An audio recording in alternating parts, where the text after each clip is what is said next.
Good evening and welcome to this evening's debate. It's a great pleasure to see so many people here this evening. It's probably about 3 times bigger than any previous Intelligence² debate, and in a very sort of appropriate setting, Methodist Central Hall, for tonight's subject. I'd like to thank very much our distinguished panel of speakers and also our moderator this evening, Joan Bakewell, for kindly agreeing to participate. And also thank you to the Times newspaper, our media sponsor. Our next event, there's a free event that is taking place tomorrow night. It's not a Intelligence² style event, it's a question time, which we're doing in conjunction with the National Trust on, never mind, the ice caps. And that is a free event which is going to take place at the Royal Geographical Society with David Miliband, Rosie Boycott, Professor Philip Stott. After that, we have 2 more. Our next debate is Prison Works with Lord Woolf, and after that, Democracy Isn't for Everyone. You've probably seen we've previewed the autumn season, which is going to, and tickets will be available on sale probably the end of April. First debate is Britain has failed Zimbabwe, so rather hoping nothing happens to change that motion. Anyway, all it does is to leave me to thank you all for coming and to pass over to Joan Bakewell. Thank you. Thank you, John.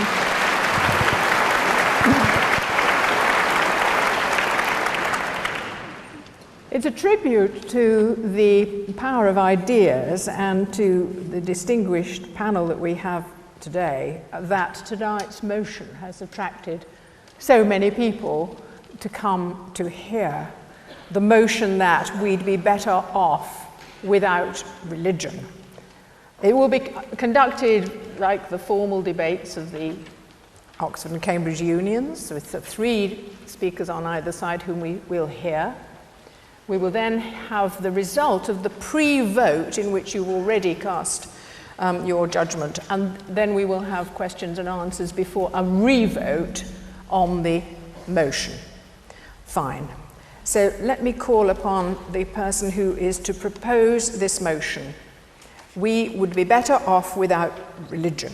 Christopher Hitchens, author, journalist, critic, writer over here, a figure in the cultural life of this country before he moved to Washington, where he wrote for Vanity Fair and The Nation. He started off on the left wing, moved very right, and has recently been defending the neocons, and his latest book, which is absolutely germane to this subject, is to be published in the coming months and is called God is Not Great. Christopher Hitchens. Thank you, John. You'll give me a minute, won't you?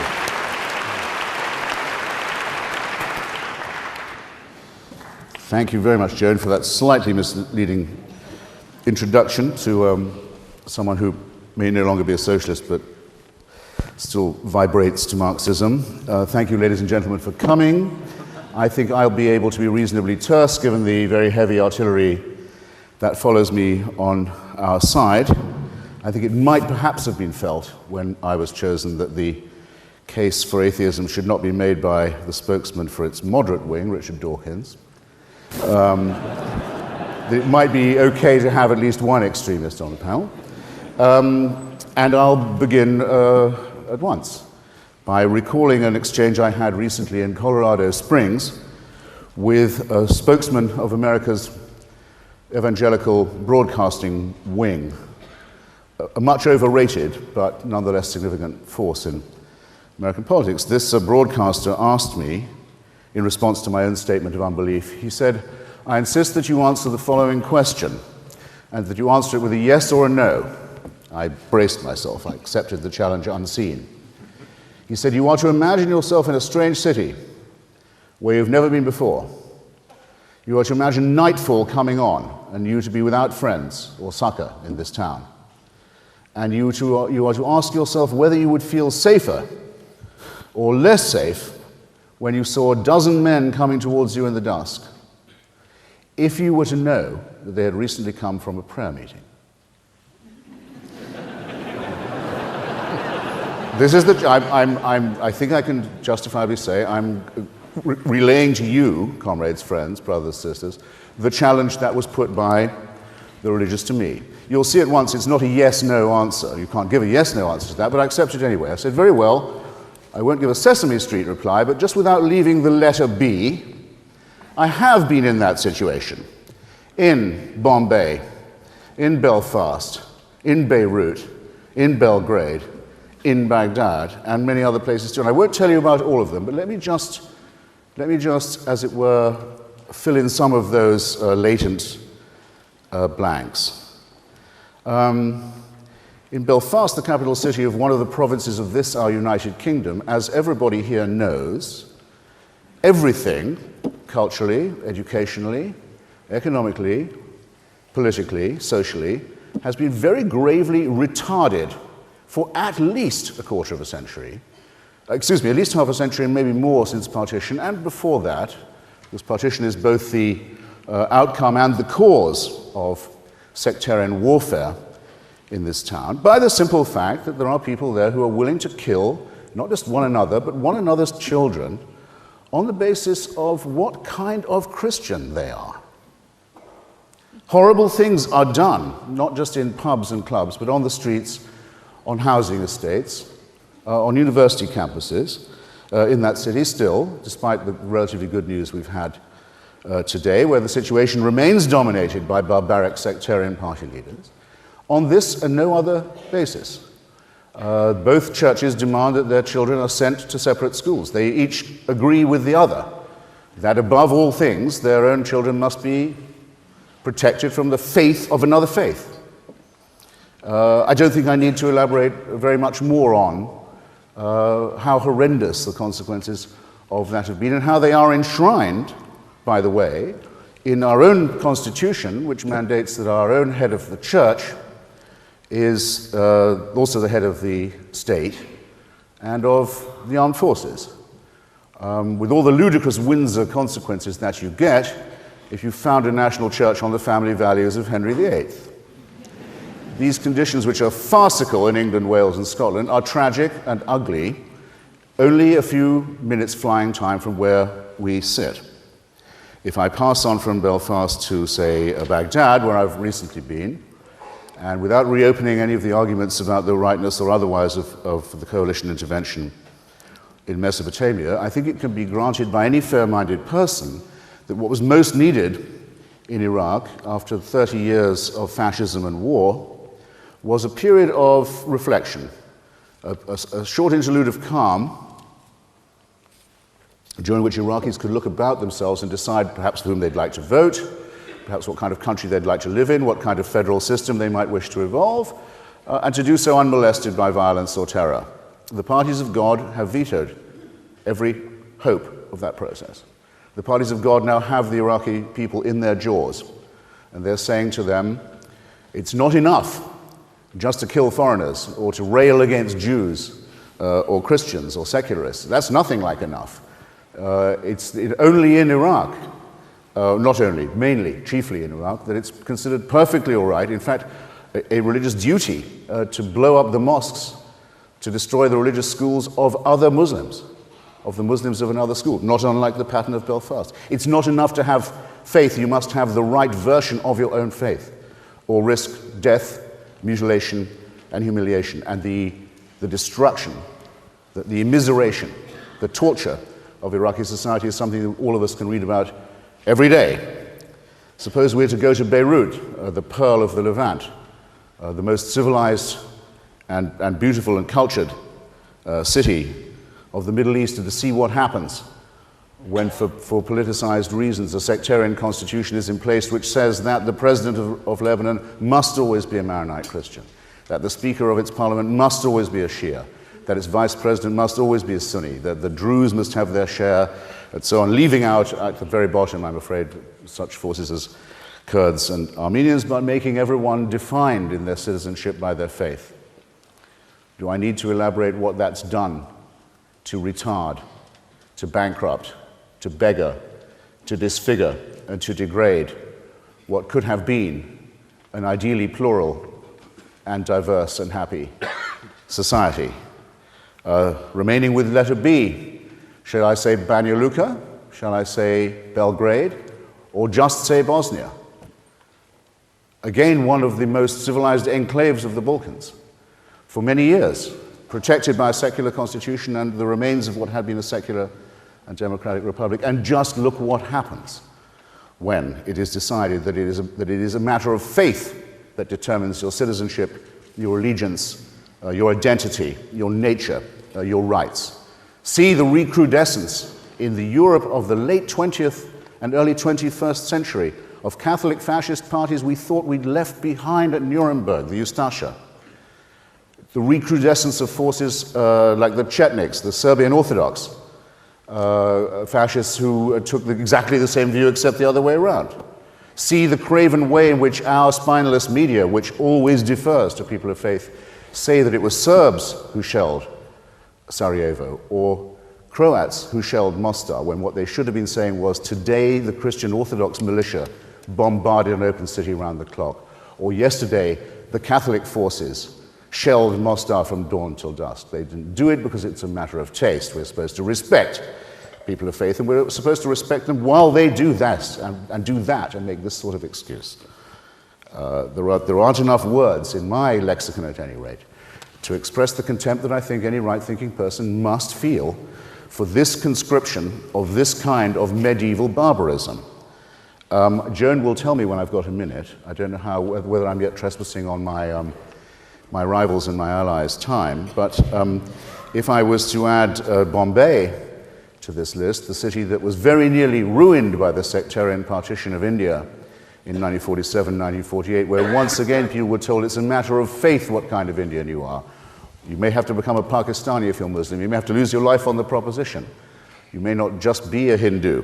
Bombay more or less survived this, the terrifying ethnic cleansing and the pogrom that ensued when the subcontinent was mutilated and maimed and partitioned on this basis in the hopes of a genuine Indian unity and independence, ruined by way of appeasement of people of faith. But Bombay sort of recovered until recently, when now its name has been changed, its minority citizens persecuted, intimidated, driven out by a new Hindu nationalist party, the Shiv Sena, that says that, again, if you do not follow the right God, if you don't accept the supernatural as a real force in everyday life, you are not worth whatever it takes to become or to remain or be treated as an ordinary, democratic, civilized human being in, again, one of the great cities of Asia.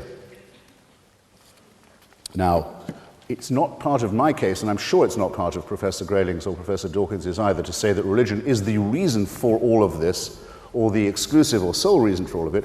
I think it would be crude and reductionist to say that. But who is going to argue, I'll be fascinated to see, who is going to argue that the matter of faith, that the religious allegiance, that the preachings of religion have not in all these cases gravely exacerbated, gravely deepened, gravely poisoned and prolonged all of these things that have made our tenuous civilization extremely difficult to defend, uphold, maintain, let alone to advance. I don't believe this case could be made. That's for a simple reason, because religion is not provided to us by revelation. It doesn't come from the heavens. It doesn't come from the beyond. It doesn't come from the divine. It's man-made, and it shows. It shows very well that religion is created, invented, imposed by a species half a chromosome away from the chimpanzee. It shows, doesn't it? Well, why do we deceive ourselves on this point? And is there anywhere, I'm now going to wind up, is there anywhere of the places I've mentioned, and I exempt Basra and all the other B's I could take you around, where it wouldn't be enormously welcome if there was a mass conversion to secularism, or a mass adoption of the secular idea and principle, of the principles of Bertrand Russell, who once spoke famously from this platform, of Thomas Paine, of Thomas Jefferson, of Voltaire, and others. And I'll close by saying that I want you to be on your guard against two false issues in this respect, and I'll be very brief. When I mentioned those gentlemen, and I could mention some ladies too in this connection, like Mary Wollstonecraft, don't let anyone tell you that, oh well, secular tyranny is just as bad. After all, there have been fascist and communist dictatorships which have been just as revolting. Fascism, as you know, was supported by the Catholic Church all through its life, and in fact till after it had died, and still is defended by it. one of the leaders of the Axis was actually the Japanese leader, was actually a god. There's no way of saying fascism and National Socialism in the Axis was secular. And in the case of Stalinism and Maoism and the Khmer Rouge, the same mistake is made, and a religion is made out of man.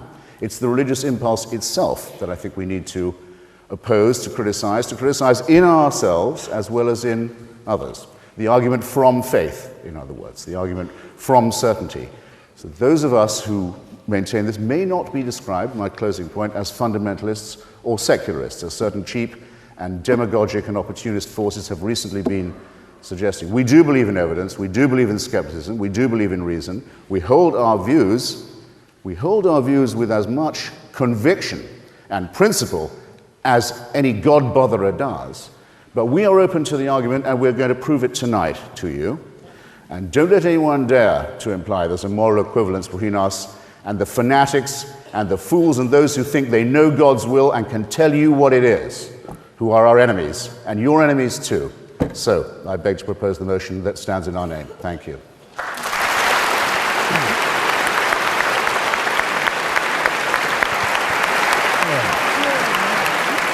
Yeah, there's a lot more than nine. Yeah.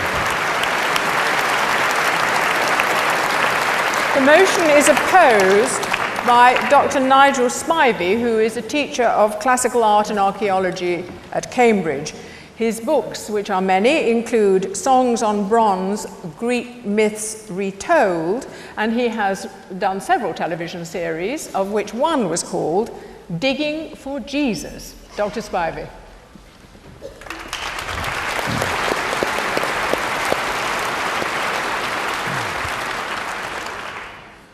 The proposer of the motion began by saying he was putting the case for atheism. And with respect, Christopher, I'm going to start by saying this isn't a debate about the existence of God.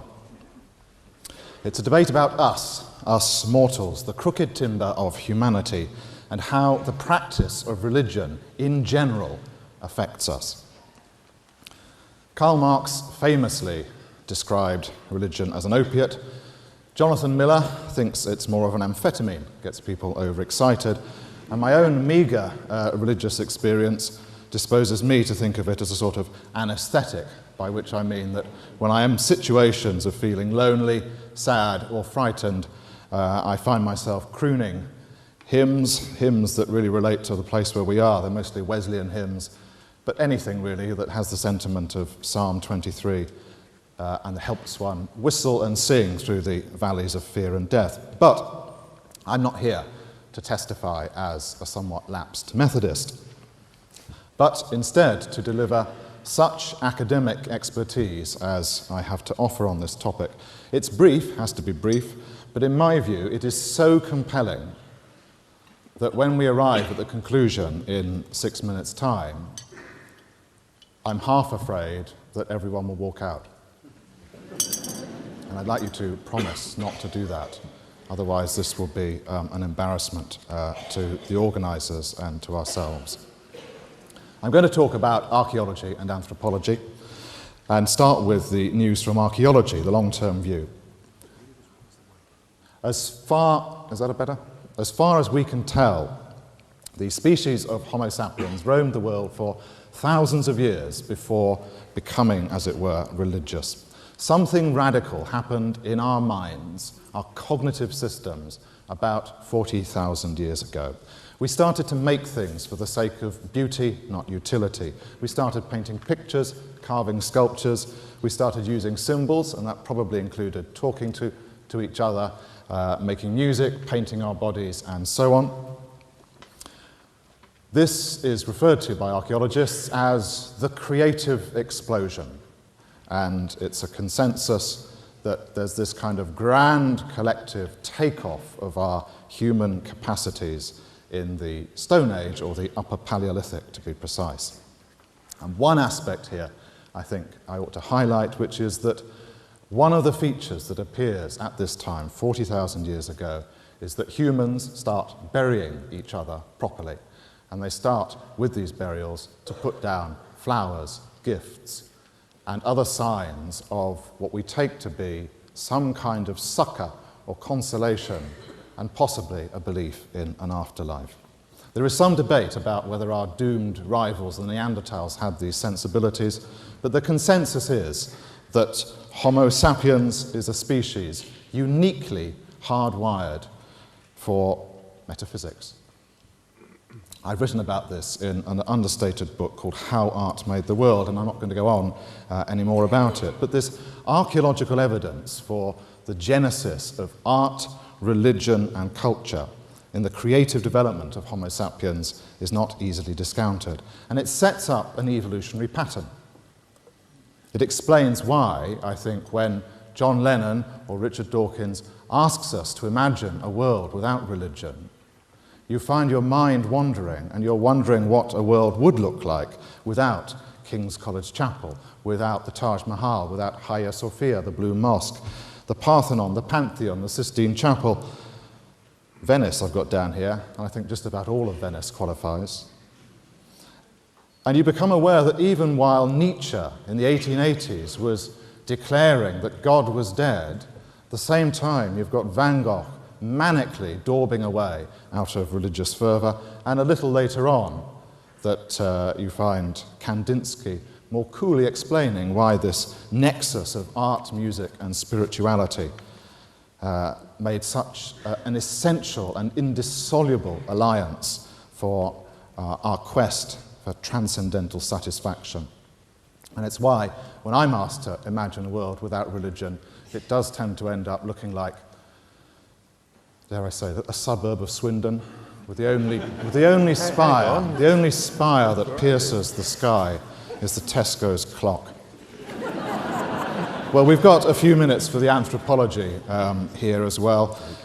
Once upon a time, there was a classics don at Cambridge who sat in his study, and he compiled a voluminous series of case studies gathered from around the colonized world about how pre-industrial societies kept up peculiar and primitive practices. So they cowered when the thunder started rolling, they danced for rain, they would copulate in the fields to ensure a good harvest, and so on. It's a literary masterpiece, this work by J.G. Fraser, The Golden Bough, subtitled A Study in Magic and Religion, and in Fraser's words, it set out to chart the long march, the slow and toilsome ascent of humanity from savagery to civilization. Beautifully written, but it's all tosh, and most anthropologists would say so today. In fact, it was not an anthropologist, but another Cambridge individual, Ludwig Wittgenstein, who made some remarks, offhand as it seems, about Fraser's Golden Bough, and pointed out that Fraser's method was fundamentally mistaken. Fraser supposed that savages, these so-called savages, made their sacrifice to graven idols, or they danced for rain, out of ignorance and superstition. But as Wittgenstein argued, the essence of ritual is performance, it's expressive. It's something that you can't gloss with a reasonable explanation. In Wittgenstein's word, we can only describe and say, human life is like this. Have I got time for an analogy? 1 minute, probably not time for the analogy. I was going to tell you about the risks of attempting to react violently to a computer when it does something stupid, which is based on the analogy that Wittgenstein gives of hitting the ground when you're angry. It's not because you think you're going to hurt the ground, it's because you want a release of rage. I will just briefly, incidentally say that it is a very bad idea to hit a laptop. William James, the American psychologist, showed a century ago that there is no logical connection to be made between the fact that our ancient ancestors made errors of scientific reasoning, mixed them up with their religion, and the conclusion that all religion is a big mistake. Logically, that just does not work. If I had another hour here, I'd like to expatiate on the extraordinary phenomenon of how one religion overlaps with another, and how especially the persistence of sacred behaviour from the pagan to the classical world is something, the yew trees in the churches, the roots of the cult of the Virgin in antiquity, and so on. But I'm going to end up by saying that around the world, whatever we say here tonight, around the world, the sea of faith rolls on. It rolls on because faith is not some kind of atavistic relapse, but part of our creative and ingenious nature. It's a force by which we humans survive. And the conclusion is that this fact is attested archaeologically, anthropologically, psychologically, and, I dare say, neurologically.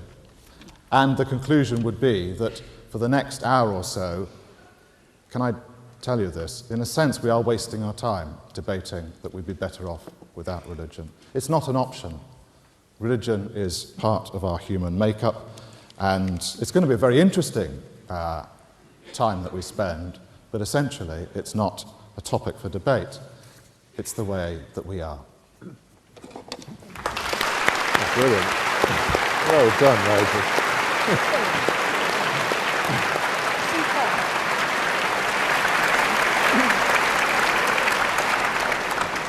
Seconding the motion is Professor Richard Dawkins, whose many books I'm sure you are familiar with. Yeah. The Selfish Gene started in 1976, and there was a torrent of books that followed with wonderful titles like The Blind Watchmaker, River Out of Eden, Unweaving the Rainbow. His present book has no such romantic title. It has a very strong punch to it. The God Delusion was published late last year and was quickly a bestseller and has caused something of a sensation. So I call upon Professor Richard Dawkins to second the motion.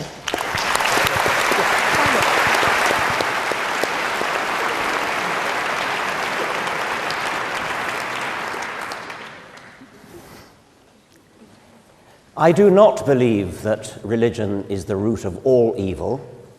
Thank you, Channel 4. Religion is the root of quite a lot of evil, but that didn't make for a very catchy title. I just want to briefly reply to Dr. Spivey a couple of points. He says we're fighting a losing battle because religion is a part of our human nature. Well, speak for yourself. It's not a part of mine, and it's not a part of the great majority of my friends in universities in England and the United States and elsewhere. He also said, if we had no religion, how would we do without King's College Chapel, the Sistine Chapel, etc.? Well, you know, artists have to make a living, and in the time when the Sistine Chapel was built and its ceiling was painted, you know who had the money.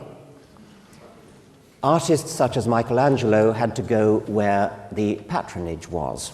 We shall never know the ceiling that Michelangelo might have painted if he had been commissioned to paint the Museum of Science, for example.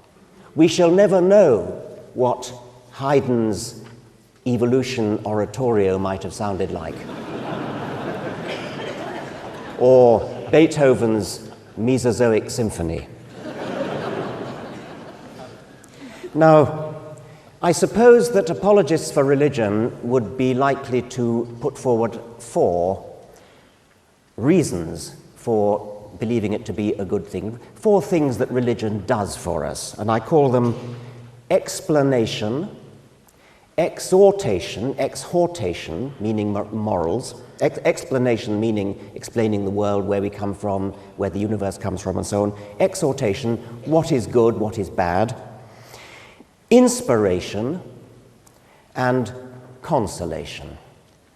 And I think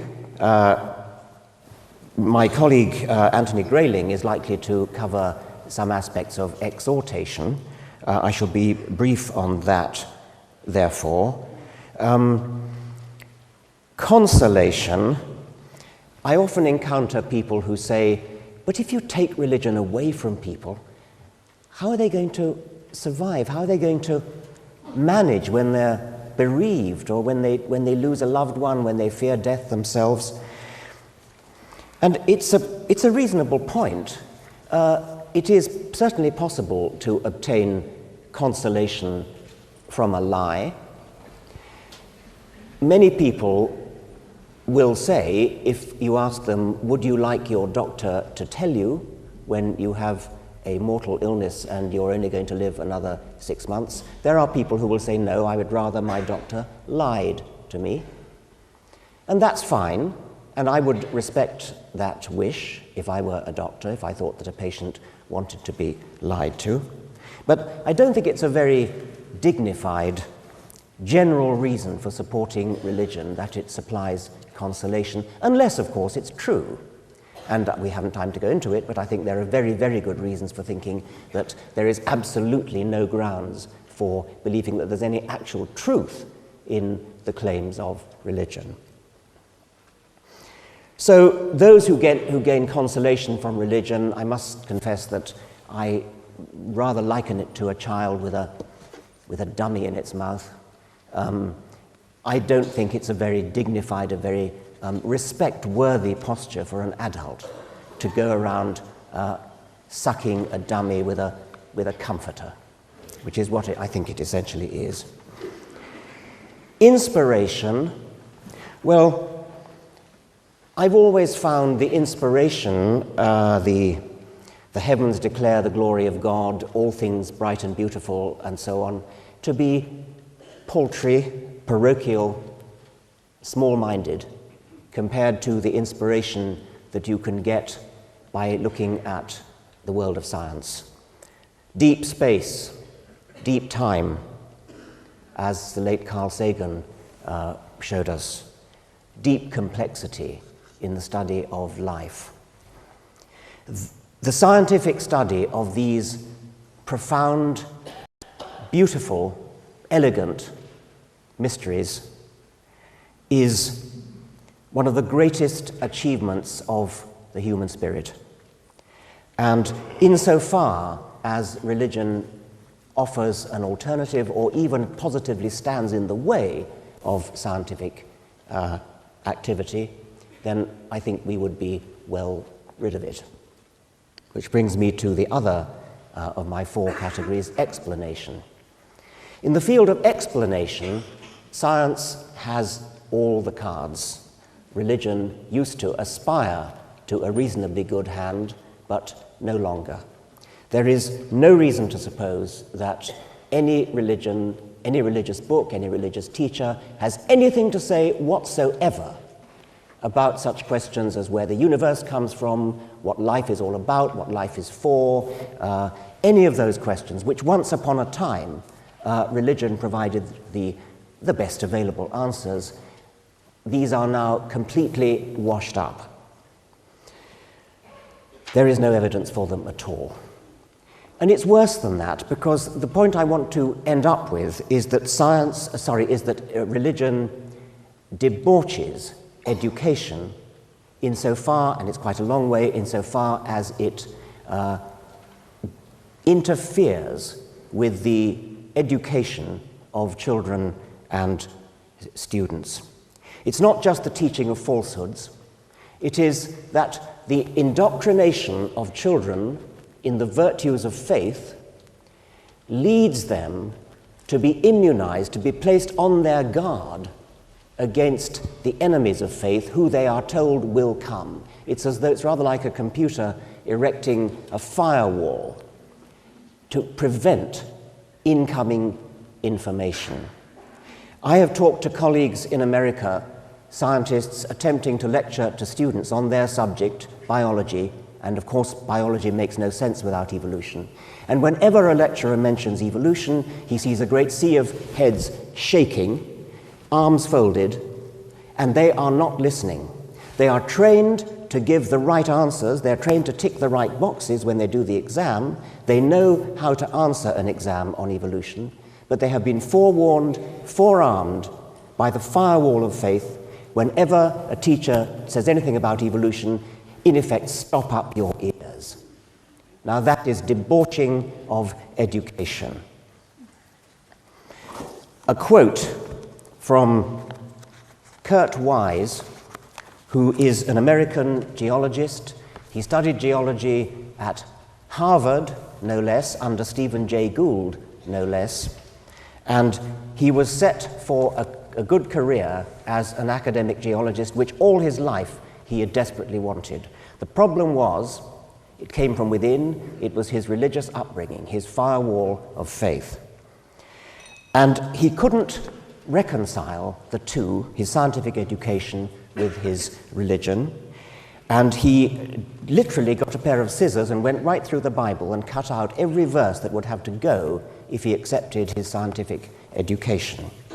And in the end, he decided there was nothing left of his Bible. He therefore tossed out science and said, and from then on, he said, with that in great sorrow, I tossed into the fire all my dreams and hopes in science. And he goes on, I am a young age creationist because that is my understanding of the scripture.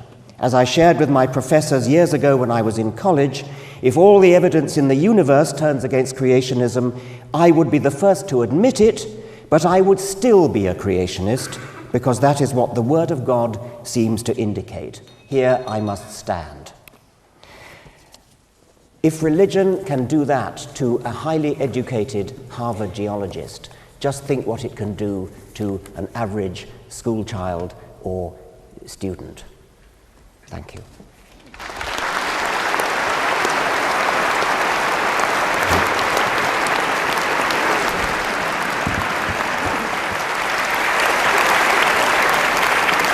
Our next speaker against the motion is Rabbi Julia Neuberger, who was rabbi of the South London Liberal Synagogue. She's also written many books, of which the most recent is called The Moral State We're In. Julia Neuberger.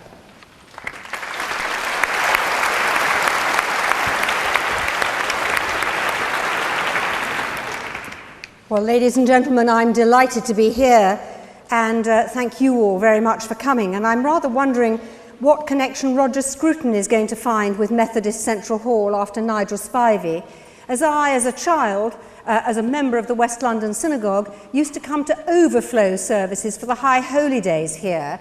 And for those who know about the Yom Kippur, the Day of Atonement, a fast day for 25 hours, can you imagine this hall, as full as it is now, with us all fasting and the scent of fish and chips slowly wafting up through the floor? So I have strong memories of my father conducting the services as a lay reader and being here. But perhaps that's not quite the meat of tonight's motion. I'm about as liberal a rabbi as you can be without falling off the edge. Nevertheless, I'm profoundly opposed to this motion. First, let's look at how religion is described. For the perception of religion that we've heard is simply one I largely don't recognise. It doesn't seem to recognise or understand the role of religion in many societies where the question of belief takes second place to how you mark your life events, how you're celebrated at birth and at maturation, how you mark marriage, childbirth, old age and death, how we mourn, how we betroth and how we divorce. Had you asked the members of my old congregation where I was rabbi for 12 years in South London whether they believed in a personal God, and if so, what the nature of that God was, they'd have looked completely astounded at you. Many of them weren't believers, as it appears the opposition here, or perhaps I should say the proposition, understands it. They simply didn't feel like that. They weren't certain. For them, the idea that you would have creationism taught in schools would be simply appalling. Unlike people who are confirmed atheists, however, they had doubt, they had uncertainty. At some point in their lives, they had a sense of the other, of a different, superior presence within and beyond them, and on other days their doubts were stronger. But they behaved as if they held a stronger belief. They prayed, sometimes with true humility and piety, and sometimes out of habit, by rote, a bit like Nigel's Psalm 23, which is very comforting in times of trouble. They lived their lives according to the seasons of the religious festivals, celebrating Passover with its message of liberation from slavery, each year recognizing its moral message, but more or less certain as to whether it was divine intervention that caused the liberation at all. They marked the Day of Atonement, asking forgiveness for their sins, some years more, some years less conscious of a divine being that would listen to them. At best, They used this as a day to reflect, and the season beforehand to make peace with those they had offended in the previous year. At worst, it was a ritual recital of a recognition that we all do wrong, and that there's some value in a day of reflection on how we behave, and a form of what I can only describe as spiritual spring cleaning. I make the point to show that not all religion is theologically consistent. Indeed, when the greatest Jewish scholar of the 20th century, Rabbi Dr. Louis Jacobs, Alav HaShalom, was asked to write a book on Jewish theology for the Catholic publishers Darton, Longman and Todd, he insisted that they called it a Jewish theology because Jews have so many different views and so many different opinions. The old joke, 2 Jews, 3 opinions, isn't in fact a joke, but it's a statement of fact. Belief matters a good deal less than how you live your life. Indeed, the test of the good Jew is what you do and how you behave, and not really at all about what you believe. So one reason I feel so strongly that we wouldn't be better off without religion is that by no means all religion is fundamentalist, extreme, exclusive and damaging. At its best, it's something modest, inspiring and sustaining. The modern division, to my mind, should be seen as that between those full of certainty, who scorn the beliefs of others and have a dogma of their own that allows no real debate, and those who are occasionally full of doubt, but who are tolerant and who are respectful of other people's views. That division is by no means between the religious and the secular. The Crusades, Islamic, Jewish and Christian fundamentalism, fascism and communism are all the results of total certainty. For me, the moderates, religious or not, are the ones who need to unite. And those moderates within the religious world have much to give, to teach, and yes, also to learn. I've lived and worked within modern, non-orthodox, Enlightenment-influenced religious communities most of my adult life. Communities for whom the idea that revelation is a once and forever event is complete anathema, but for whom the idea that we are put into this world with a purpose, however dimly we may perceive it, is a given. With all the passionate rationalism that convinced atheists bring to bear, they miss the experiential, what motivates so many people to do good. It is that sense that we are here for a purpose to make the world a better place that has led so many to social reform that wouldn't otherwise have taken place. It was, for instance... Christopher, we'll have the questions later, Christopher. You'll get your turn. You'll get your turn. It was, for instance, religious sensibility that brought us hospice and palliative care. You may or may not share the convictions of those who developed it, but you could hardly deny that in terms of modern health care, the relief of pain of people who are dying has been one of the great advances, one that many really good scientists, desperate to find cures, simply didn't consider. Or take another example, that of slavery, the slave trade and its abolition, the bicentenary of which we're marking this week. Plenty of religious people were involved in the slave trade, and plenty of pretty irreligious people too. But it was the strong religious sensibilities of Wilberforce and his colleagues, largely but not wholly Quaker and nonconformist Christians, that brought an end to the slave trade in Britain. Not soon enough, not humanly aware enough, but as a result of religious thinking from the Puritan tradition on, often profoundly influenced by that Old Testament God that so many people so deride. But they preached, they persuaded, they campaigned, they demonstrated, and they finally got the change through. Or take a more recent example, the Make Poverty History campaign, which had a mixture of people of all ages, races, religions, communities present in Edinburgh nearly 2 years ago, and that has certainly influenced British politicians to give more aid. On those platforms, speaking to crowds of whom many were motivated by their religious feelings, there were imams and cardinals, rock singers and politicians, people of faith and none, gathered together inspired by a cause.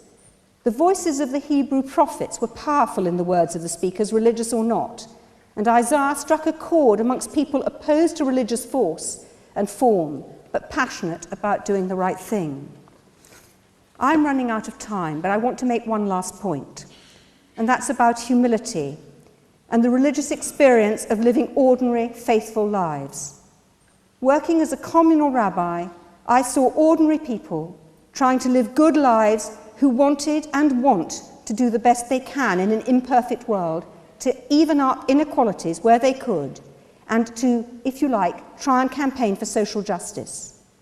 They recognised an obligation to give 10% of their income away to charity each year.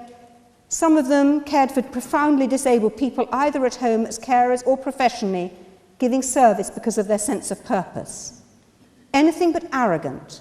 They were bound together by a sense of duty to family, community, and the wider world.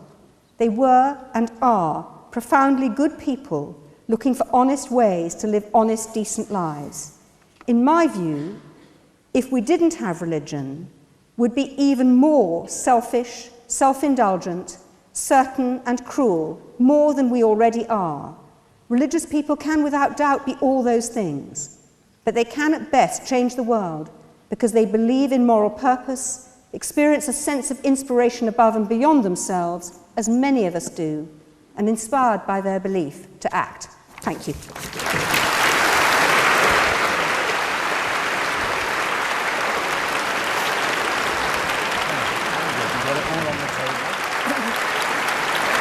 The third speaker for the motion is Professor Anthony Grayling, Professor of Philosophy at Birkbeck College, author of many books about philosophy, Berkeley, Wittgenstein, Russell, biography of Hazlitt. He also wrote a book called What is Good?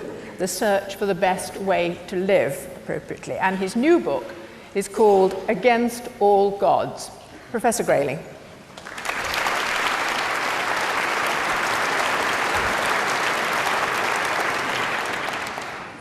When one gets up to speak this late in a debate, one's a bit tempted to quote that Hungarian MP who, after a long discussion in the Parliament in Budapest, stood up and said, everything has been said, but not everybody said it yet. And it's my turn. Some of you might have noticed the news item today about the Pope Benedict XVI, giving a sermon last weekend in Rome and telling the congregation, reminding them perhaps, that hell is a real place. It's a palpable, tangible place, and the eternal fires of hell really exist, and those who don't accept Jesus, he said, and I'm paraphrasing here, will roast eternally because of their failure to do so. And this shows how very up-to-date Pope Benedict is, because obviously he's heard about tonight's debate, and this is an intervention. Although I've been trying to work out all day on which side it's an intervention. And is he trying to persuade you to vote, against the motion, or is he actually a fifth columnist on our side of the argument? Well, it isn't clear. Now, I imagine a Martian PhD student. I suppose there are also PhD students from Venus as well, but this was a Martian PhD student who is studying the ethical systems on planet Earth, and has read all the documents, all the treatises, all the philosophical works, the scriptures, the teachings of the Holy Fathers, and has come to the point at which he's got to do some field work. And so he is beamed down by the Martian equivalent of Scotty to Waterloo Station at rush hour, so there are plenty of people about. And he falls into conversation with people having coffee, waiting for their trains. And he asks them a question, actually rather an astute question. He doesn't ask them what they think is right and wrong, good or bad, and why. Instead, he asks them this. He says, what kind of people would you like your children to be when they grow up? He asks them this because he wants to get from them, to elicit from them, their very best thoughts about the best kind of life. And so he knows that he's going to catch them in a sober and well-judging frame of mind when they think seriously about what kind of people they'd like their children to become. And he finds, when he's talked to enough such people, that there's quite a consensus among them.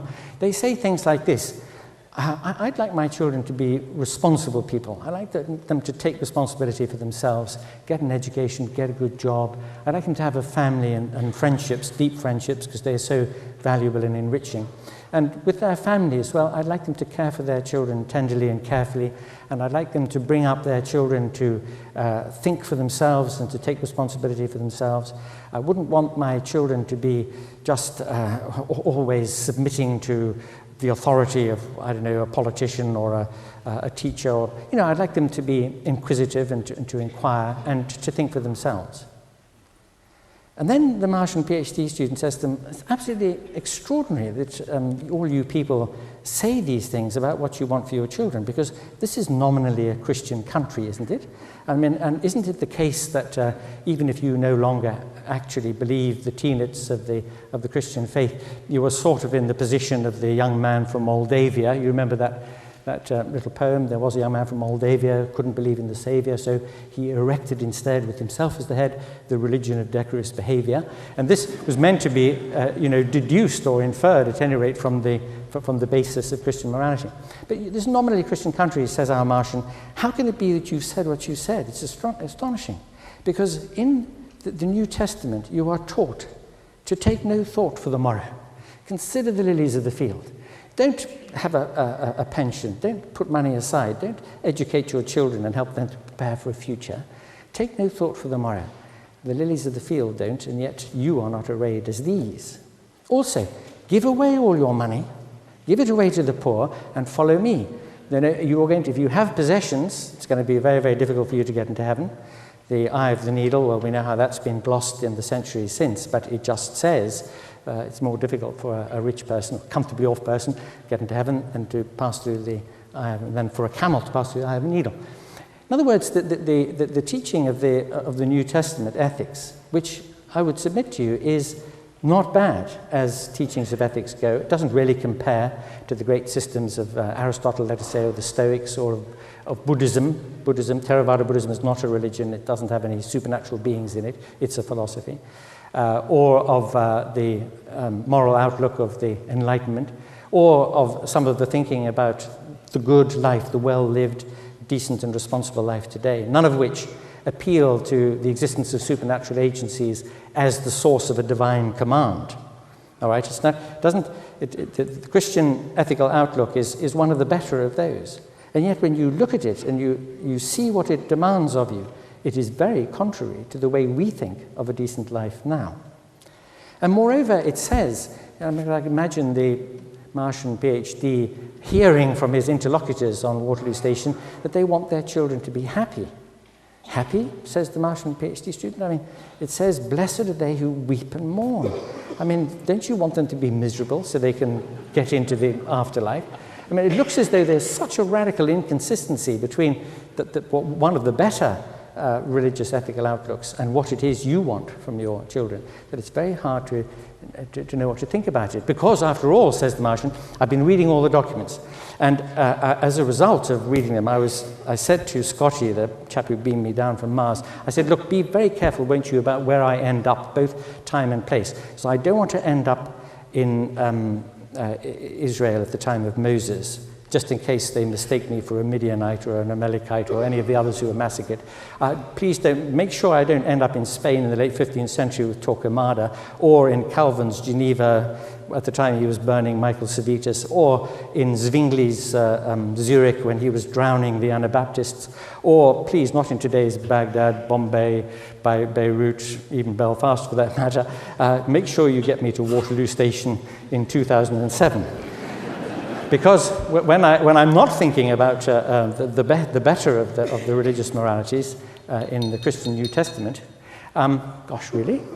I think about all these other teachings, I find that it is not simply a question of the teachings being very questionable, or not just a question of the practice allegedly based on those teachings, which is very questionable, but the entire assumption, the entire outlook about what it is to be a good person and to live a good and decent life, which is so at odds with the way we in our secularized modern Western liberal democracies have come to see as life of achieving and flourishing and doing well for others. And I end on this one note. Julia pointed out that, and so indeed did Nigel, that religion and its inspirations and the art it's produced and the rest have played a very important part in what you might call, and what I might, just speaking secularly, call the spiritual aspect of our lives, our emotional and intellectual responses, our enjoyment of beauty, our desire for love. And I mention this to you, as Hitch, in his eloquent intervention during that moment, was implying. Those who don't have a religious outlook appreciate a fact about human beings, that for all their capacity for greed and unkindness and cruelty and the rest, they also have a remarkable capacity for the good, a deep sense of connectedness with other people and a desire to be connected with the world as a whole. You look at people in their gardens, or going for a walk in the country, or at a concert, or looking at pictures in an art gallery, and you see that you don't need supernatural agencies or religions or ancient scriptures to explain the fact that human beings are capable of good, and that most of the good that there is in the world has come from that source and not from some alleged supernatural source. Many thanks. Bravo.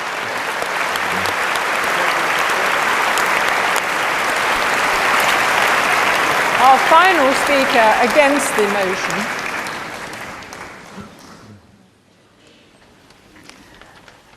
more of that later. Our final speaker against the motion is another philosopher. He is Roger Scruton, who has written many books upon his subject. He's written about aesthetics, he's written about music, philosophy of architecture, and he's written a book called Philosophy, Principles and Problems, into which perhaps this motion fits. So please welcome Roger Scruton.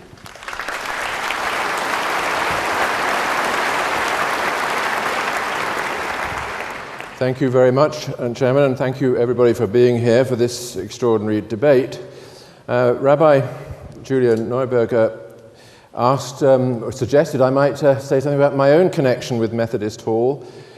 All I can say is that my father, when it crossed his mind that perhaps he should not bring his children up entirely without religion, searched our local town, High Wycombe, for the gloomiest chapel he could find. It was the Methodist, and we were duly sent there each Sunday. He not, of course, attending, being hoping to keep hold of the remaining bits of cheerfulness in his already gloomy personality. This had a very remarkable effect on me. It meant that I secretly went every Sunday, not to the Methodist chapel, but to the Anglican church, and also to confirmation lessons thereafter, not unconnected with the presence at those lessons of a very attractive girl in a white Macintosh. This was my first encounter with that aspect of the religious experience which some people call transcendental. And I have held on to it ever since, and I entirely agree with our first speaker, Dr. Spivey, that this is something that will never be removed from the human condition. Now, I have to speak as a philosopher, so I refer to one of the great philosophers, Plato, who set out to describe an ideal republic in which reason would prevail over passion and in which the citizens would be guided by the truth. It is fair to say that Plato found ordinary humanity to be a profound disappointment, as do most of the speakers on the other side. In all kinds of ways, people conspired against their own happiness by allowing the darker forces within to gain the upper hand. They amused themselves with poetry, which told them lies about the heroes and gods. In politics, they preferred consoling lies to uncomfortable truths, and so tied themselves in knots of self-deception. When it came to music, they had a distressing tendency to prefer the orgiastic tunes and rhythms of the pop stars, instead of the upright marches which bring order to the soul. All in all, human beings as they existed in Plato's day were on the side of disorder, falsehood, and irrationality. The only solution was to devise a new kind of society with the philosophers in charge and the forces of unreason expelled into the outer darkness. The poets would be ordered to leave, so too would the priests of Dionysus and other orgiastic cults, so too would the Corybants and the pop stars. People would be educated on a diet of pure philosophy, which would ensure that reason prevailed in every decision and that the soul of the citizen would be as well ordered and harmonious as the soul of the state. Plato was only one of the many thinkers down the ages who have advocated an ideal of reason and reasonableness and who have dismissed those aspects of the human condition which fail to conform to it. Plato was ambivalent about religion since he believed that it had both rational and irrational forms. but he was adamant that the irrational forms were dangerous and that we would be better off without them. Suppose someone were to say that we would be better off without love. After all, love often leads to disaster. The love of Helen for Paris, for instance, which led to the Trojan War. Love brings with it jealousy, possessiveness, obsession, and grief. People can love the wrong things and the wrong people. They can go astray through love as they do through hatred. Most people in this room, I hope, would respond to that argument in the following way. They would say, whatever the disasters that love may cause, love, judged in itself and without regard to contingencies, is a human good. Perhaps the greatest of human goods. The important thing is to learn to love rightly and in the right frame of mind. The disasters, if they come as accidents and not by necessity. That is surely the response that should be made on behalf of religion. Of course, religion leads to disasters like the 30 Years' War. People can believe in false gods, attach themselves to evil rituals, and so on. Religion can exert a stultifying effect on the intelligence, imagination, and humanity of those who subscribe to it. Do we think that that is not true also of science sometimes?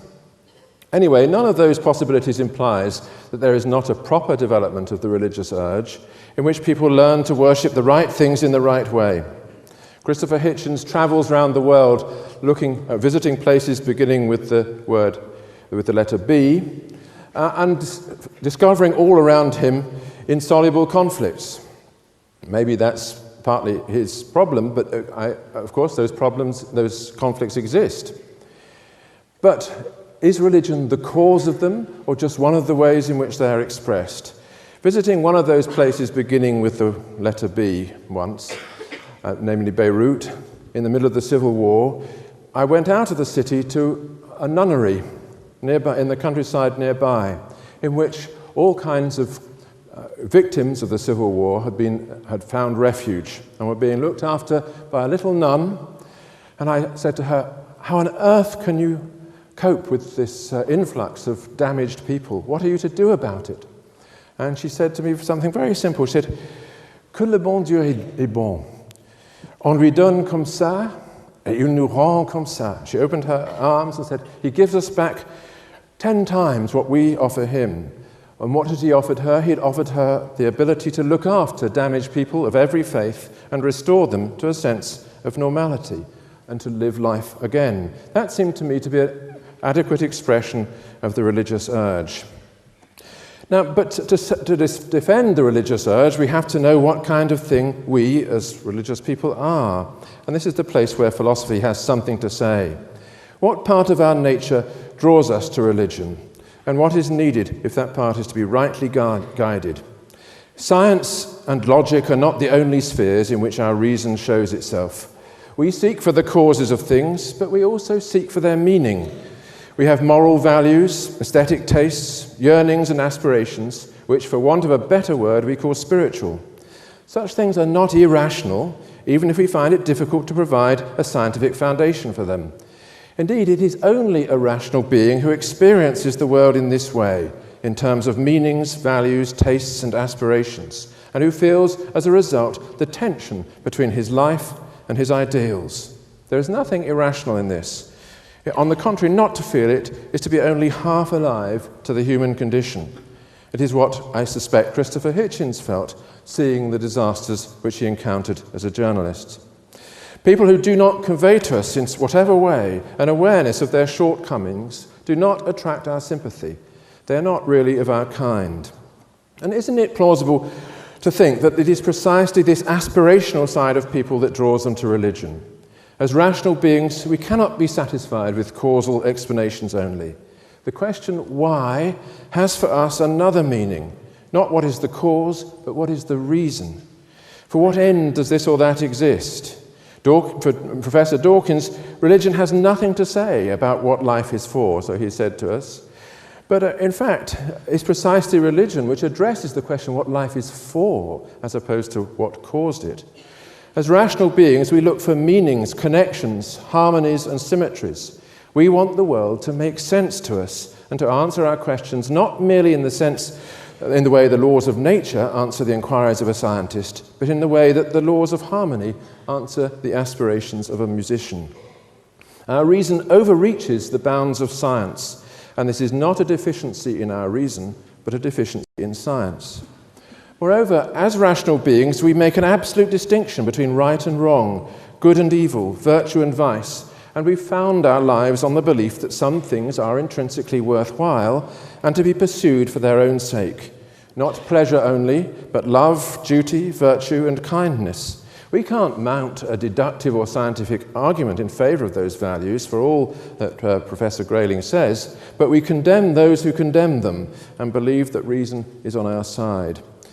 All those facts about the human condition dispose us to look for the places where we can stand, as it were, at the window of our empirical world and gaze out towards the transcendental, the places from which light from that other sphere floods over us as it flooded over that little nun in the nunnery near Beirut. There is nothing irrational in looking for these places or in the thought that we find them by locating what is sacred, sacred words, sacred texts, and sacred rituals. Now, I don't deny that there are wrong ways of pursuing this religious quest. Those for whom faith is a call to arms are obviously a threat to all of us. But although they make the most noise, they are not the most numerous among religious people. For most people, religion is what it has always been, a cultivation of piety, a humility in the face of creation, and an attempt to live according to a shared moral code. That is what reason demands, and it is only those who have a narrow and stultifying view of human reason, who wish to reduce it like Plato to the abstract pursuit of philosophy, or to reduce it still further like Professor Dawkins to the more concrete pursuit of science, who would wish to banish religion from our ideal republic. It is only such people who are, in my view, the enemies of reason, who could imagine that this constant companion of our species, which has been at our side through all our sorrows and all our joys, is somehow superfluous to our real requirements and can be kicked out of the city gates, along with all the art and poetry and music that makes no sense without it, and all the aspirations and ideals that it implants in the ordinary human soul. Thank you.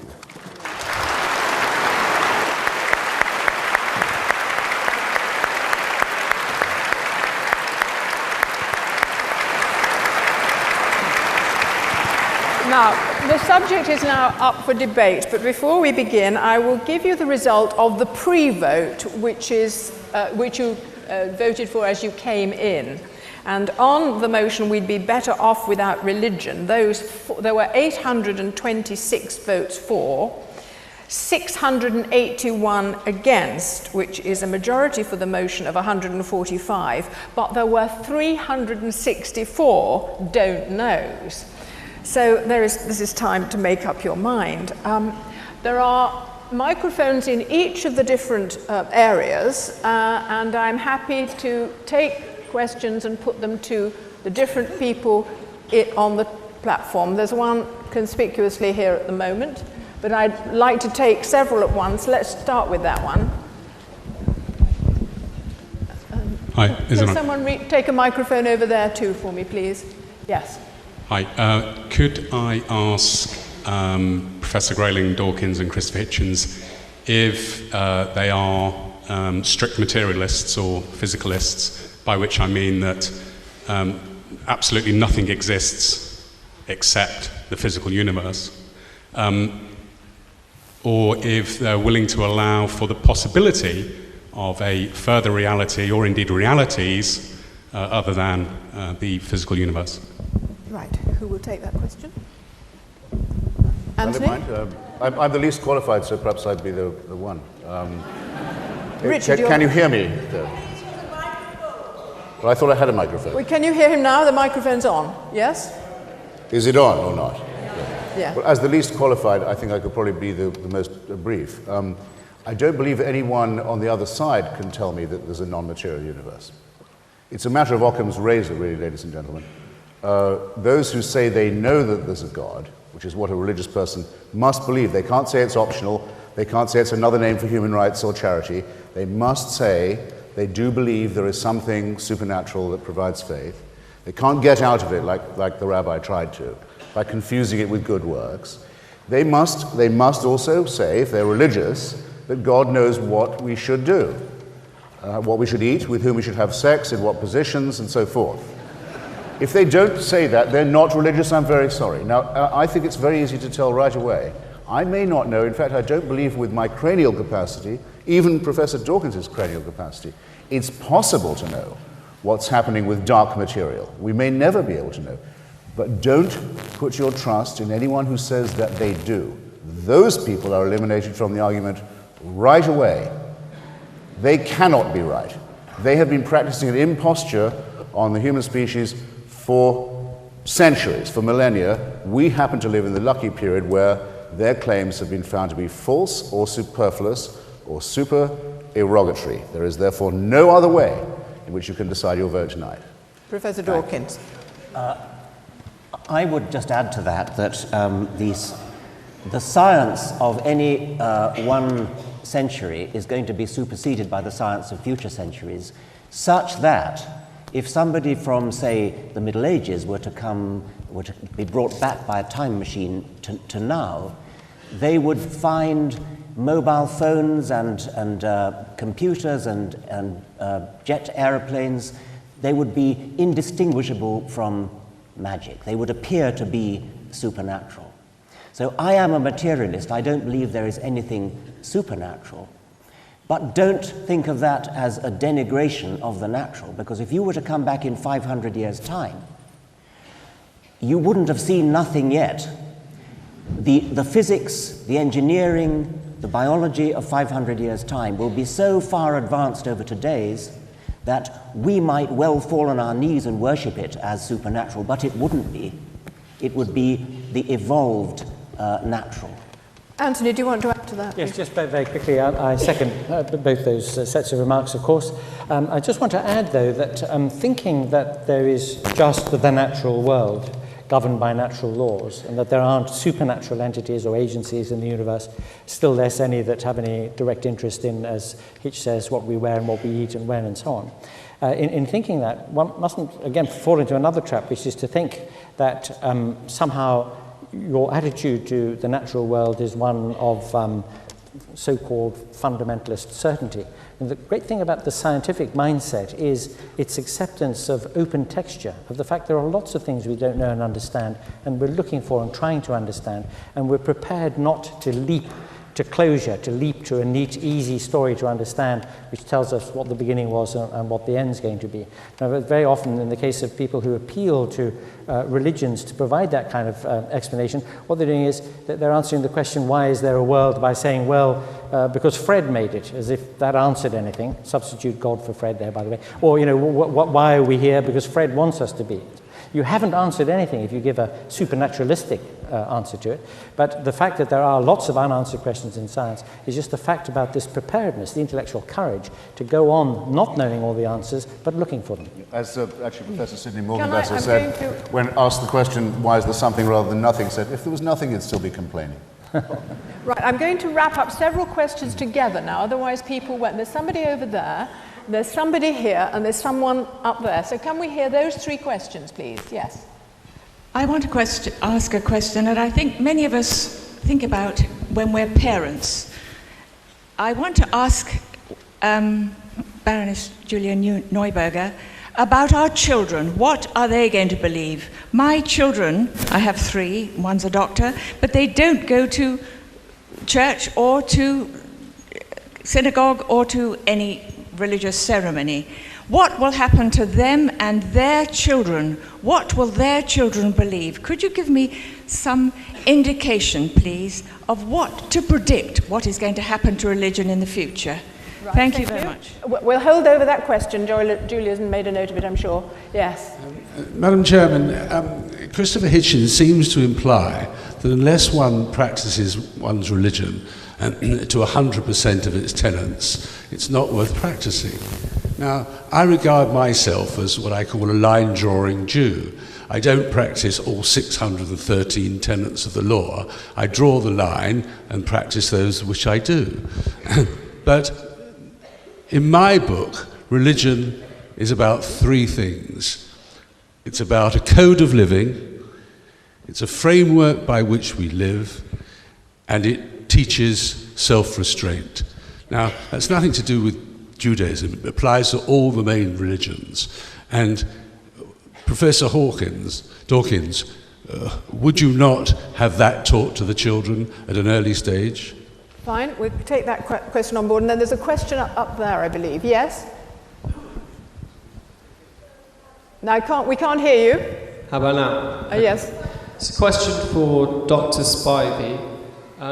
Do you think that the slaughtered millions and hundreds killed every day in the name of faith are better off for the existence of the Sistine Chapel and some pretty paintings?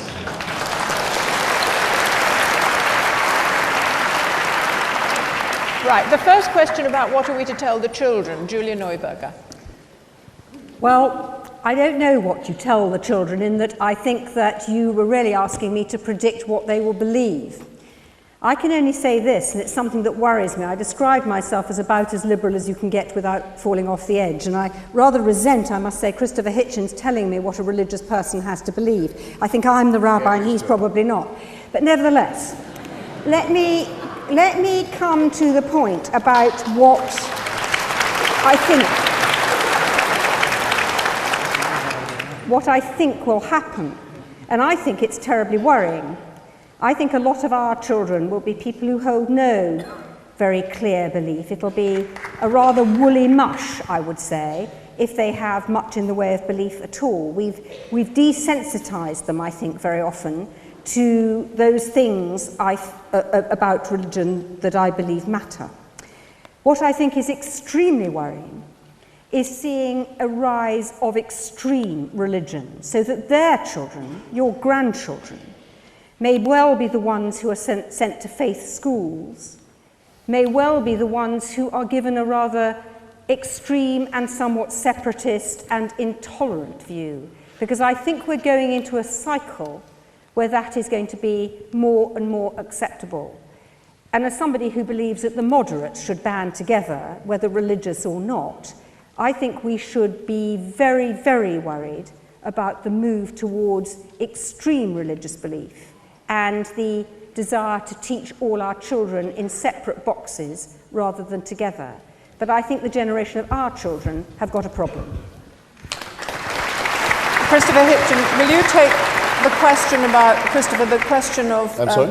The question about the line-drawing Jew, the practice of religion being about the tone of living, a framework, and about self-restraint. Well, that's dead easy, just like the rabbi just now. His religion is man-made too. He decides what he'd like to believe. It's a la carte. He says, shouldn't my children be taught, self-restraint, responsibility, care for others, and so on? I don't believe in the rest of it, don't believe in the prophets, don't believe in the mountaintop, don't believe in the revelation. Well, nor should you. But how dare you suggest to us that we couldn't teach our children self-restraint and respect for others and the golden rule? How dare you?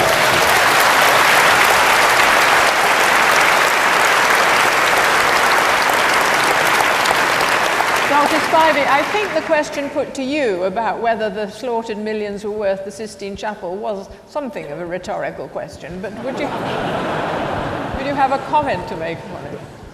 Yes, it was slaughtered millions every day in the name of faith, and that's quite a rhetorical exaggeration of the thing. And it's also twisting what I was saying about the nexus of art and religion. I would argue that the Sistine Chapel is one of those things that shows humanity at its best, and a religious conflict, one of the things that shows us at our worst.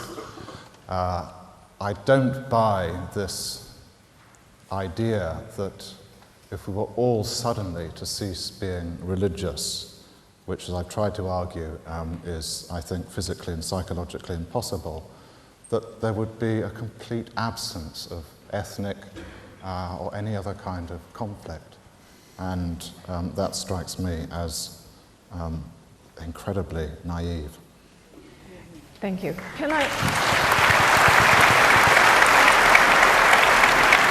Another clutch of questions. We're not going to get, the hands are going up everywhere. I apologise now that we won't get them all in, but there's one over there, and one over there, and one over here, but I'm looking for one up here. Is there one up there? Yes, okay, there's somebody over there, so that's 4. Can you be quite quick, please? a question for Professor Scruton. If religion is essentially the creation of meaning out of brute matter, then do you think it's possible to make a religion of secularism? And if it is, do you think that the proposers of this motion are its high priests? Okay, Roger. Yes, the question here. I disagree that we need religion to teach us that flowers are beautiful and that without religion or with religion we'd still kick over sandcastles. I would therefore question whether anybody could explain to me whether in actual fact I think that we'd be much the same without religion, and I would like somebody to tell me other than that. Fine, okay. And the question up here? I would broadly support this motion, but I got one little doubt, which was alluded to by the first speaker, and that is that perhaps we're somehow hardwired for religion. And I think perhaps there's some evidence for a genetic predisposition to a religious belief and so on, and therefore perhaps it persists because of natural selection.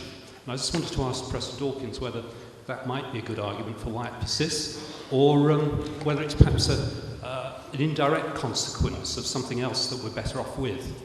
Okay, and the fourth question, yes. Is this on? Oh, that's better. It's an observation and a question. The observation is seemed to be from this side seemed to be an argument for transcendence rather than for religion. Perhaps the anti-side of the anti-side might clarify that a little bit. But the question is to the panel, which is, do they think that there may be, given the contingencies of history and culture that created religion in the first place, there might be an opening of a space that could give us all the great Kandinsky-like transcendence without the thousands of corpses? Could that be a possibility? Thank you. Okay, Roger, would you take the question about the secularism being its own religion and these being its high priests? Well, this is a slightly cheeky suggestion. If what Dr. Spivey says is right, and I'm inclined to agree with him, then of course there is a religious need in all of us, and if the religious belief systems that we've inherited are suddenly, for whatever reason, unpersuasive, it is obviously true that if what he says is true, people will look for other ways of satisfying the religious urge. They will write passionate books condemning the old religious belief, perhaps called the God delusion or something like that, and accuse the advocates of the false sciences of heresy, and maybe indeed wish to represent themselves as the saviours of mankind. And to that extent, it is obviously true that we do have a kind of religious urge, a much more vehement religious urge, on the other side of this debate than on this one. We are downstream from all those religious conflicts. I suspect us on this table. We recognise with a certain element of sadness our inability to go out and kill on behalf of our faith, which Professor Dawkins has obviously not lost. So maybe it is true. Would one of the high priests like to respond? Richard? I face two questions. Firstly, is religion true? And second, is it necessary for human psychological welfare or something of that sort? If it isn't true, then for anybody to maintain that somehow humans need it and you're wasting your time trying to get rid of it, what an amazingly patronizing and condescending thing to say. We intellectuals, of course, know that it's not true, but all those poor people out there, they need religion. I mean, what a condescending thing to say about all those people. Either it's true or it's not. And I have enough respect for people to say that if it's not true, people will reconcile themselves to that and will not find any need for it. Now, I was asked a specific question, is it in the genes? Is there some Darwinian reason for religiosity? Maybe there is, but that doesn't bear in the slightest degree on whether it's true. I care about whether it's true. I also care, as a Darwinian, about the origin of it, and I'm interested in the origin of it, and I'm inclined to agree with the implied suggestion of the questioner that it may be that religion itself has no advantage, but it may be that it's a byproduct of some other psychological disposition which does. But that is an entirely separate question from whether it's true, and I don't like it when people say, oh, humans need it, or we have it built into us in our genes, or Darwinian natural selection has built into it, therefore that somehow validates it. Of course it doesn't validate it. It merely says that it's been built into us by natural selection, just as all sorts of other probably disagreeable things have been built into us. Doesn't mean we can't try to cure ourselves. Right. Okay, can I just...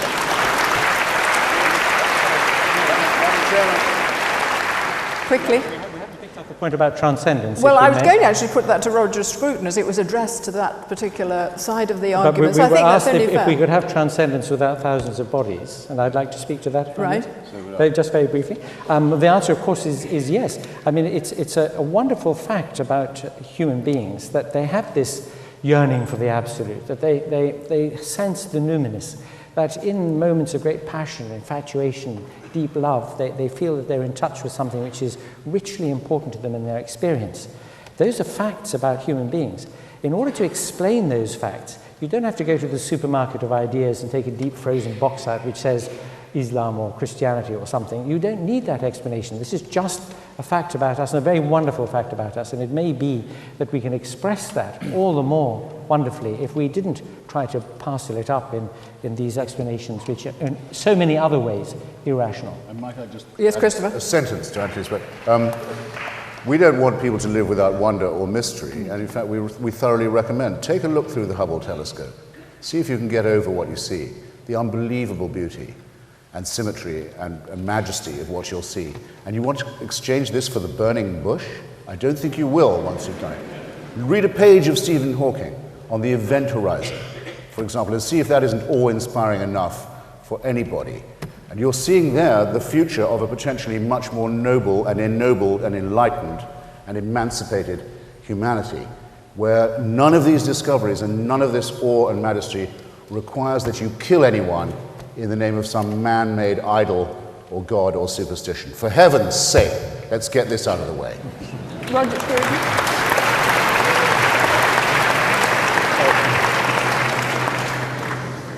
I think that there is a real question as to what transcendence is and what its place is in the experience of all of us.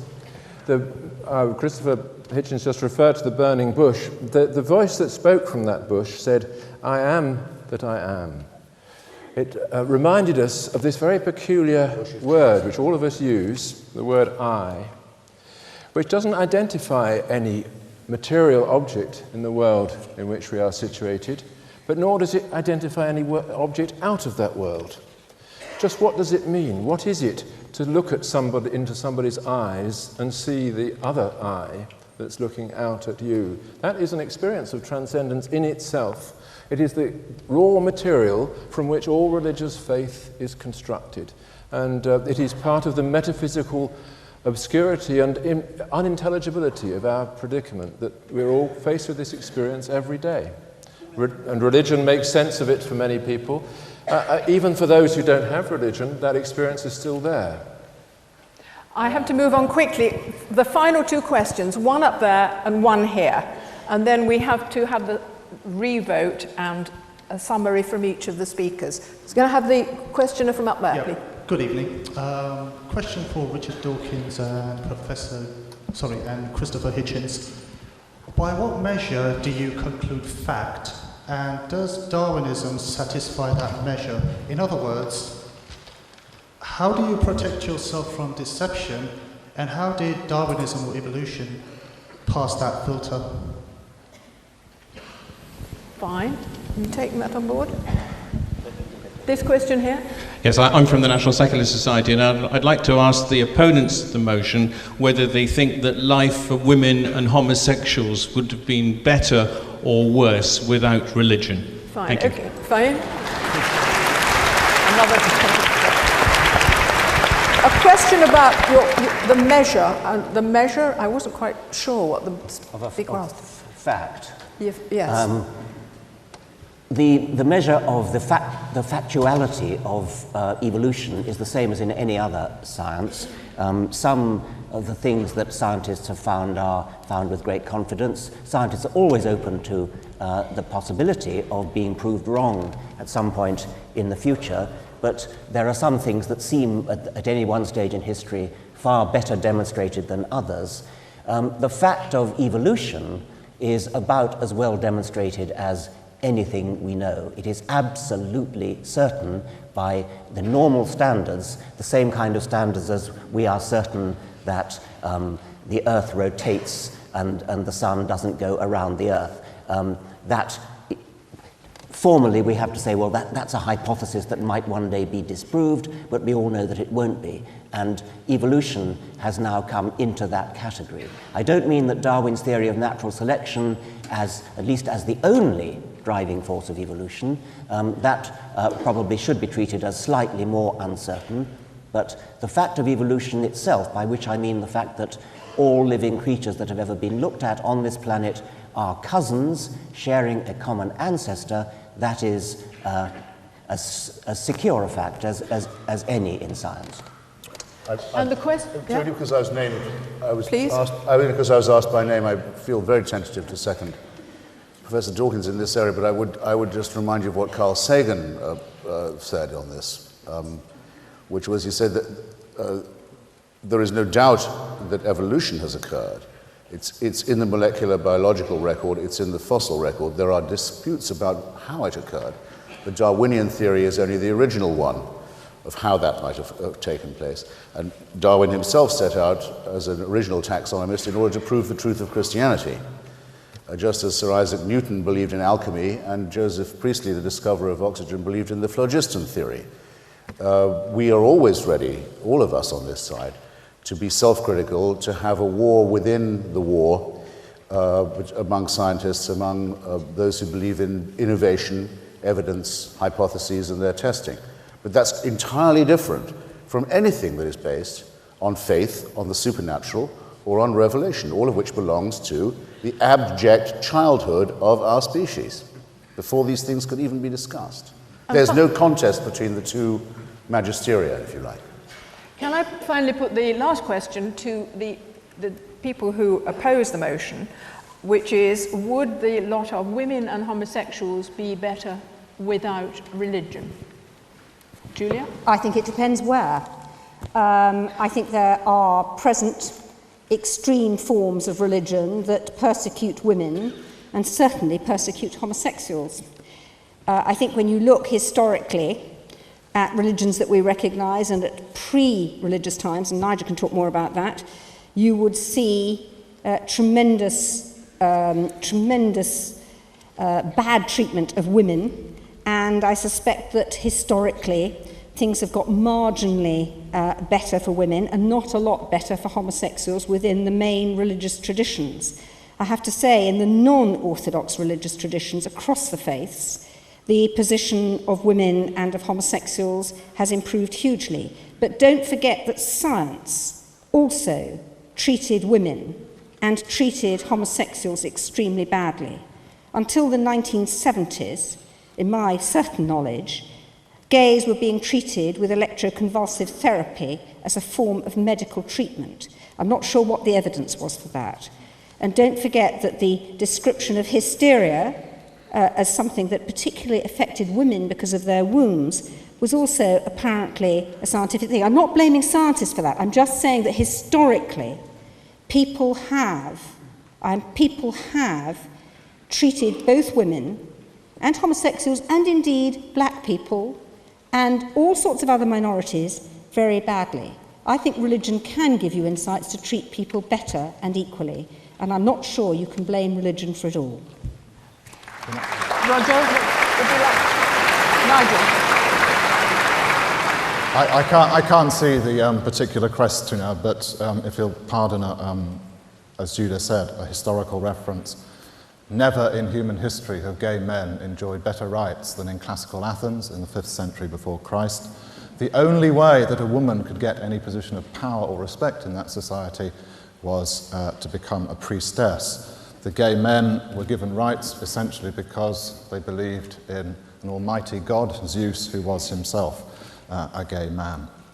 So one can bat these things back and forward, and I could say you wouldn't have a Hippocratic oath without religion, you wouldn't have orphanages without religion, there would be children scrambling up the chimneys of this capital without religion, but in a sense it's beside the point. It's beside the point.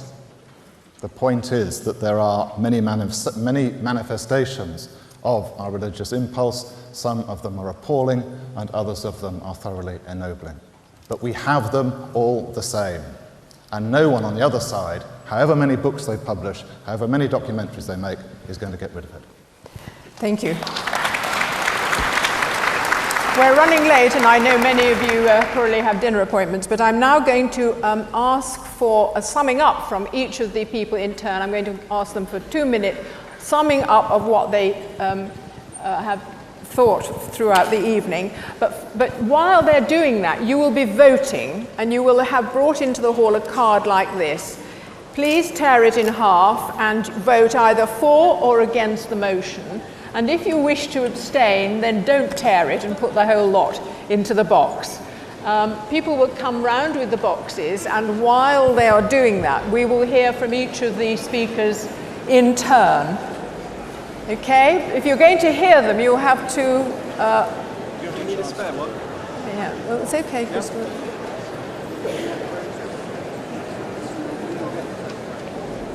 Okay.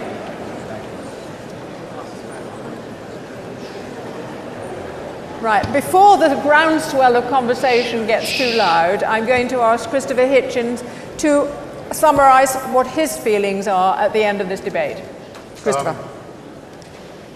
I think I'll address myself principally to Dr. Spivey, who has ducked the motion not by saying that religion should be transcended, or we would be better off if it were to be, but rather like Dr. Scruton has simply said, well, we can't hope to.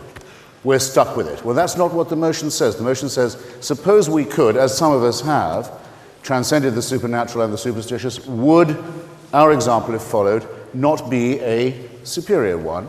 I think we've made a pretty strong case for that. I'll correct him also on another point, a very common misapprehension, and I'll try and demonstrate in doing so that we are not on this side deaf to the numinous, as it were.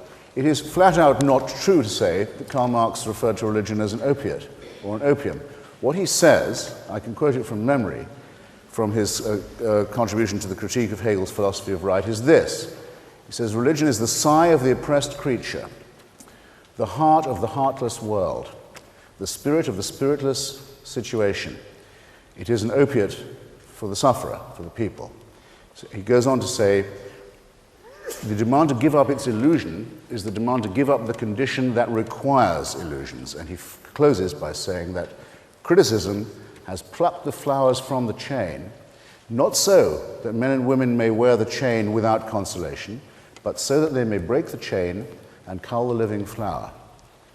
Now, that the fact that you've been lied to about what he said all this time by religious spokesmen shouldn't conceal from you the knowledge that we have a very clear understanding of where this impulse comes.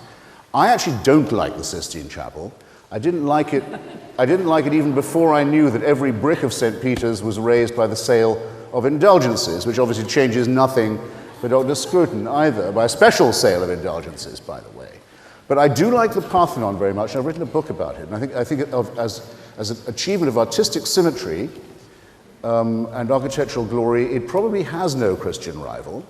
But I believe that I can. In fact, I know I can. I'm sure I'm not the only one who has been there and said and appreciated and loved it without having to subscribe to the superstitions of the Eleusinian mysteries, to the cult of Athena and Zeus, to the Melian expedition and the Peloponnesian War, to slavery and Athenian imperialism, and to human sacrifice. We can have our Parthenon, and we can indeed recover it from what was done to it by Byzantine Ottomans, by Venetian Catholics, by National Socialist barbarians and many others. We can still have it. It's our common property without the superstitions that go with it, without the dread and fear and sacrifice, the terrified, cringing humanity that was so much sheltered under the walls as it was being raised. And the word for that, the ability to have these things, to have John Milton's poetry, to have Philip Larkin's poem Churchgoing, to have Shakespeare, without the superstition, is called culture, on which we've all laid our lives, on which we've all sworn to defend ourselves and our civilization against, especially now, precisely against religious barbarism, against those who know they are right, against those who say they only need one book, against those who say they know God's on their side, against those who say there's a revelation. That's what culture is, that's what we're defending. Yes, we'd be better off with culture, and yes, we can have it without religion, which is a mind-forged manacle. Thanks. Thank you.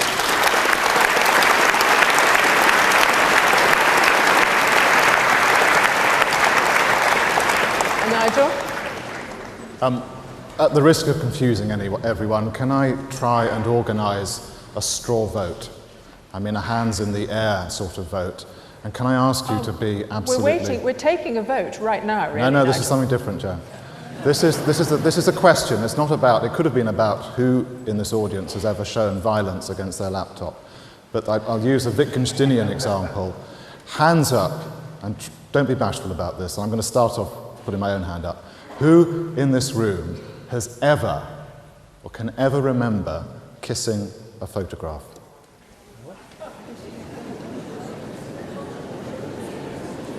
Slightly less than I might have anticipated, but if you've done that, you have behaved as, in a sense, Wittgenstein is saying, we all behave as ceremonious animals. We do things that don't have reason behind them. We do things for performance. We will go into, I don't want this to become all about St. Peter's in Rome, but you know there's a bronze statue there of St. Peter, and so many people have touched the toe of St. Peter that the toe has almost disappeared. Depends who you're kissing. What? No, okay. We do silly things. We die on behalf of a friend. And they're things that scientists can't explain. That is my scientific view, which I restate. My personal view, and it's voiced with the glum awareness that Methodist chapels are currently closing at a rate of 100 a year. One lady said over there, what are our children going to believe?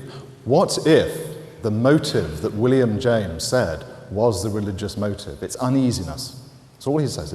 When you feel uneasy and you want to connect to some sort of form of hope, when things become imponderable or incomprehensible, you become uneasy. You might do this by imagining a higher power or expressing yourself in this religious way. What if that uneasiness does indeed disappear? What if people no longer feel uneasy about the fact that there might be more to life than filling a trolley at Tesco's? It's conceivable. And at that point, I surrender, like Samuel Beckett. I sort of hold my hands up and say, I'll go and sit in an empty church while everyone else is carousing and just get miserable.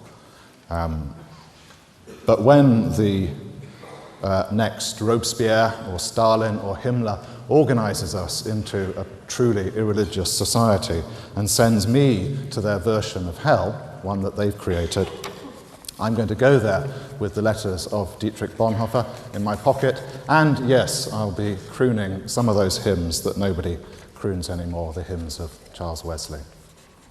Thank you. Thank you. Richard? Professor Dawkins.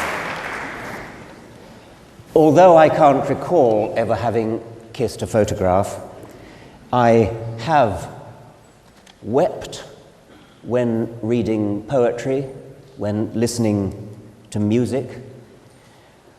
I think that those on this side have come to rather resent the suggestion that religion has a monopoly on emotion, on poetry.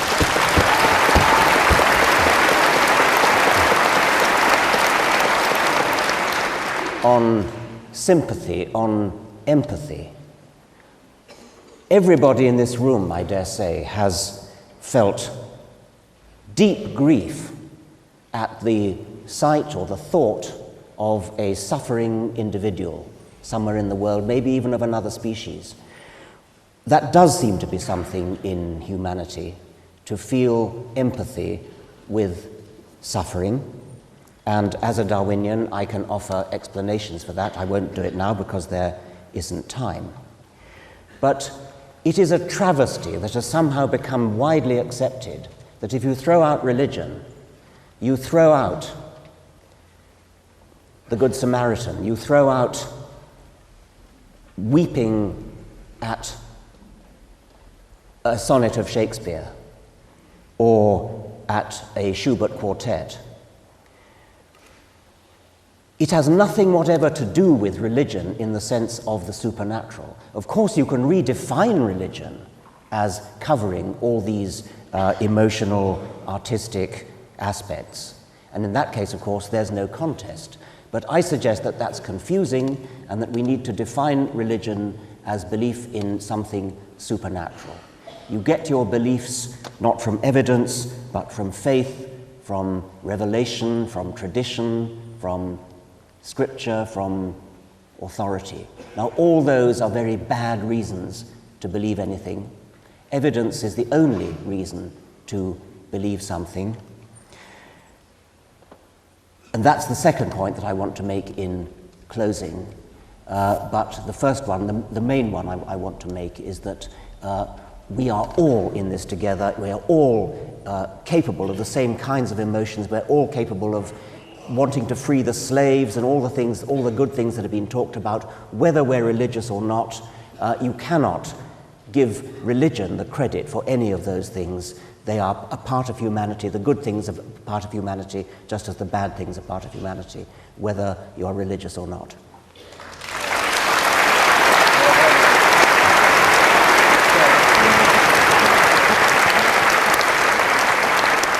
Julia Neuberger? Well, I think I'm sure. In fact, I'm sure I've never knowingly kissed a photograph. I can't imagine why I would. I'd rather kiss the real person, I think, at least if it was somebody I wanted to kiss. I'm left thinking that we have a confusion here.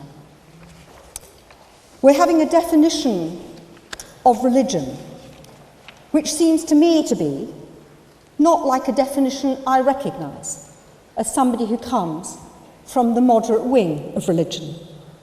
It seems to me that the voices of the prophets may help you to do the right thing, and I'm not for one single moment suggesting that people who aren't religious don't do the right thing. But when we hear something like Isaiah saying, not interested in the forms of religion, but actually in the moral truth, that stirs me and it stirs many other people. Your countless sacrifices, what are they to me? The offer of your gifts is useless. It's new moons and Sabbaths I can't endure. But when you get cease to do evil and learn to do right, pursue justice and champion the oppressed, give the orphan his rights and plead the widow's cause, it's not the ritual that matters but the moral cause. It strengthens my resolve. It strengthens lots of people's resolve. It sensitizes you to issues of justice. And for many of us, religious but not fundamentalist, there is a voice of God that we can hear within us, and yes, I suppose, in Richard Dawkins' terms, that is a supernatural. It may be our consciences, a prick of shame or guilt at what we've done, or perhaps even worse, what we haven't done. And we live our lives aware that we're being judged by ourselves first and foremost, but also by something above and beyond us for whom we always fall short. Now, we can believe that without certainty, and we can wonder at creation along with Richard Dawkins, believing in evolution too. You don't have to be an extremist to be religious, but without religion, our world is the poorer.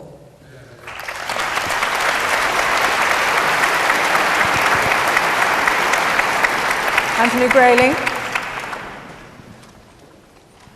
Anthony? Oh, I'm so sorry, yes. Lost in thought for a moment there. I think it's perfectly clear from the conversation that we've had among us this evening that to do good, to be good, to want the good, to want it to prevail, you don't have to be anything. You don't have to be a subscriber to Hinduism or the Olympian gods or the Norse gods or anything. In fact, on the contrary, if you look back across the landscape of history and you see how humanity has been loaded with suffering and division and conflict as a result of religious differences, you look back, you see that early Christians of different sects who loathed one another so much that when they were thrown to the lions, they used to run to opposite ends of the thing so they wouldn't be eaten by the same lions. And you look at what's happening in Baghdad today, you think of the way history screams at us with gory throats about the atrocities that have been committed in the name of faith. And you ask yourself, isn't it the case that these very natural, very warm feelings that human beings can have for one another when they know one another individually, and it becomes impossible to generalize? I mean, if you know somebody from another nation or another culture, another ethnicity, you know somebody well personally, it's very, very hard to continue to generalize, to accept the sorts of divisions that people want to impose because of labels, because of the identities that they choose for themselves. And you see that the deepest division that has existed between people in human history, recorded human history, is the set of religious differences which has been productive of so much conflict and suffering. And you think of that and you move to the individual sphere. You think of the teenager who is anxious because his private feelings may be leading him into sin, or he's done something that may damn his immortal soul because he's been told that it will. You think about the torment of that. So on every scale, you can think of ways in which religion, religious belief, religious hegemony, religious oppression has stood in the path of the good. And we know from the historical record how organized religious bodies have resisted tooth and nail every inch of progress that's been made in science. Look at the history of the modern West, for example, since the Reformation. The desire to increase the liberty of the individual against the desire of religion supporting absolute monarchy to keep control over individuals. The idea of the secret policeman who sees what you do in the dark, it's a wonderful instrument of control over people's minds. And what has been sought in the period of time that has elapsed since the Reformation has been an increasing margin of discretion for individuals to make their own choices, make up their own mind, and to live a life which is free of those trammels, in which their imagination and their will is not loaded down with ancient stories that come from the infancy of humankind. Would we be better off without religion? So much better off if only we could breathe the free air of our personal liberty, our choice, our freedom to love one another as human beings and cooperate with one another, not because of labels, not because we don't want to go to hell, but because we choose to.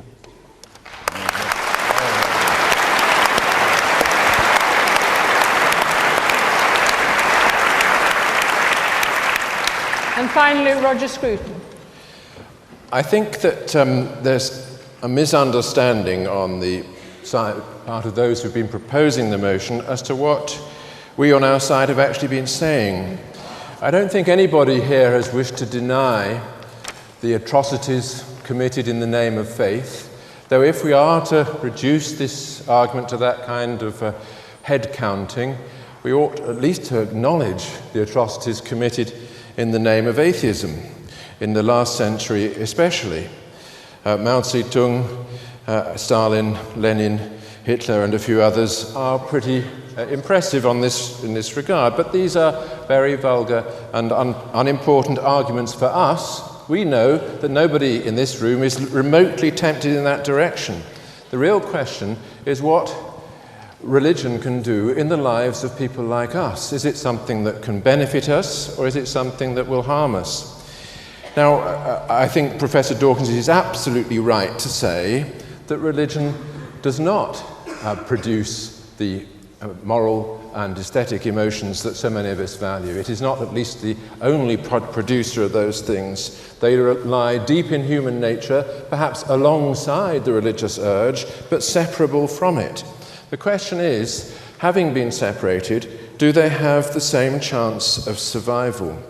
Now, my view is that this question is not about the truth of any particular religion, and I don't think that the question of the truth of religion is a scientific question anyway. It's a question, as Thomas Aquinas recognized, of the ultimate dependence of existence, of being, on some ground or some final explanation.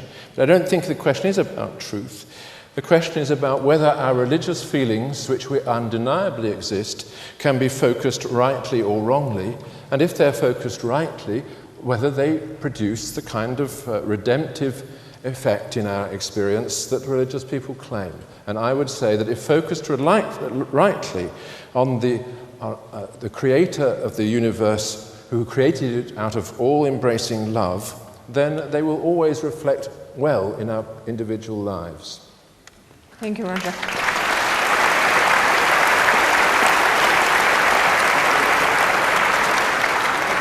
Before I announce the result, I would just like to say that each of these distinguished speakers is prepared to sign books that they have written, which are out there. What a captive moment, just as you want the result, but you should know that. Also, I would, before you all rush off the moment I've given the result, say how grateful we all are for hearing this debate tonight.